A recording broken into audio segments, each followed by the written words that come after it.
भजन करते रहिए। कहा जाता है कि हाथों से किया हुआ दान और मुख से लिया हुआ भगवान श्री राम का नाम कभी व्यर्थ नहीं जाता। बोलो जय सिया राम। इसलिए मुख से भगवान का नाम लेते रहिए और हाथों से दान करते रहिए। अभी झगड़ा करना हो माताएं बहनों को तो कहाँ तक आवाज पहुंच जाएगी, लेकिन यहाँ भगवान की कथा में किसी को बोलने की आवाज ही नहीं निकलती है। पहली कथा ऐसी है जहाँ पे देखते हैं कि माताएं बहनें भक्ति में आगे रह रही हैं। अरे आप तो झांसी की रानी है, हमारी माताएं बहनें कभी पीछे नहीं रहती, आप कैसे पीछे हैं? उठाइए पूरा पूरा हाथ को। हमारी माताएं बहनें भक्ति में, दान में, हर चीज में आगे रहती हैं, लेकिन यहाँ पीछे क्यों रह रहे हैं? उठाइए सभी लोग और बाबू से जोर से जयकारा लगाएंगे। बोलिए राघवेंद्र सरकार की। देखिए तो ये हुई बात। ये लोग समझते हैं कि आप लोगों को कुछ आता ही नहीं है, लेकिन उन लोगों को पता नहीं है कि हमारी माताएं बहनें हर जगह आगे रहती हैं, है कि नहीं? सही बात है ना? हाँ।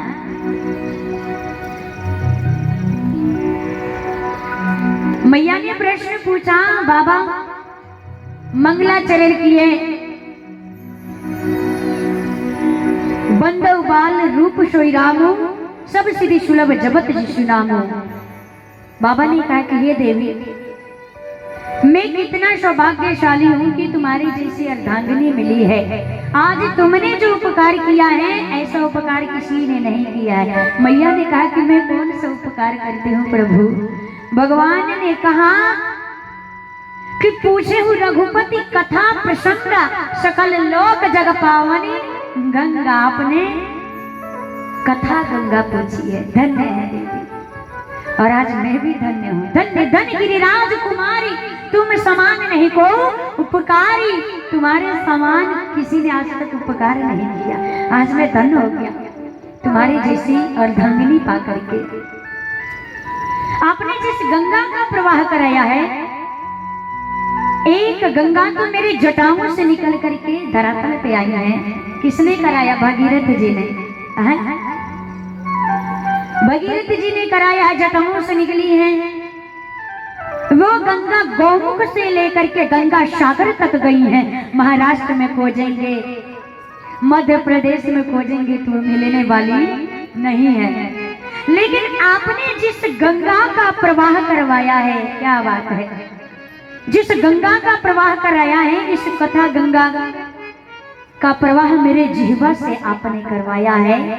वह कथा रूपी गंगा केवल गौमुख से लेकर के गंगा सागर तक नहीं, अपितु इस धरती के जिस कोने में भी जाएगा वहां आपको ये गंगा बहती बहती निकल करके जाएगी और जीव का उद्धार करती हुई मिलेगी।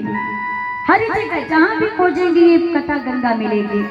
सकल लोक इसके बाद जग पावन गंगा। लेकिन यहाँ पे हम 7 दिनों के लिए बैठ करके भगवान की कथा का आनंद ले रहे हैं। इसलिए जितना हो सके भगवान की कथा श्रवण करिए, भगवान का आशीर्वाद लीजिए। अरे आपका कितना सौभाग्यशाली है आप, जो अवध धाम से भगवान यहाँ पे पधारे हैं। और कितना दुर्भाग्य होगा जो लोग भगवान का चरण स्पर्श करने नहीं आते हैं, भगवान को आशीर्वाद लेने भगवान का नहीं आते हैं।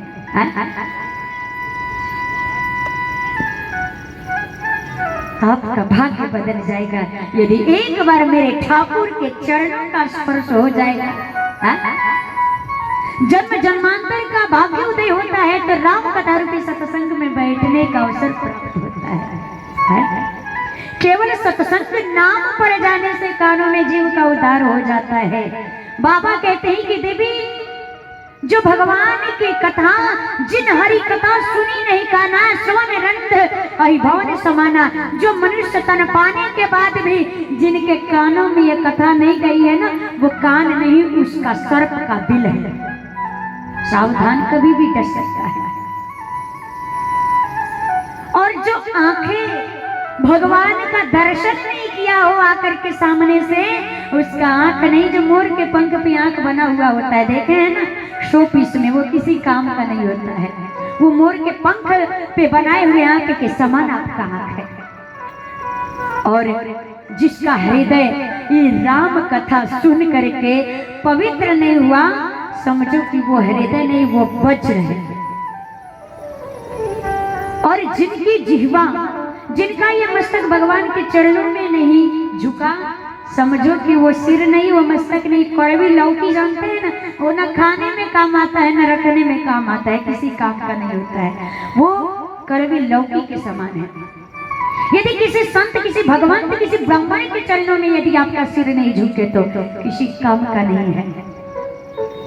ये मनुष्य तन पा करके ये जिह्वा यदि भगवान के गुणगान नहीं करती है नामों का, ये जिह्वा नहीं, समझो कि ये चमगादड़ के मुख के समान है तुम्हारा मुख, क्योंकि चमगादड़ जिस मुख से खाता है उसी मुख से शौच भी करता है।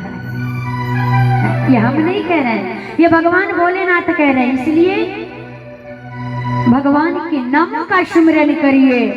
ये जीवन क्षणभंगुर है, ना जाने कब हमारा प्राण निकल जाएगा, हम नहीं जानते हैं। काल कुठार लेकर के घूम रहा है, ना जाने हमारे पैरों पे कब चला देगा, कोई नहीं जानता है। मेरा जीवन कितना है, पानी का बुलबुला उठा और समाप्त हो गया, बस उतना ही हमारा जीवन है। ये जो हमारा बीत रहा है ना, ये बोनस में बीत रहा है। कोई नहीं जानता है कि मृत्यु कब आ जाएगी। इसलिए हर एक क्षण को अंतिम क्षण समझ करके भगवान का भजन करिए। क्षण भंगुर जीवन की कलिका, कल प्रात को जाने खिले न खिले। मलियाचल की शुचि शीतल मंदे, ये सुगंध समीर मिले।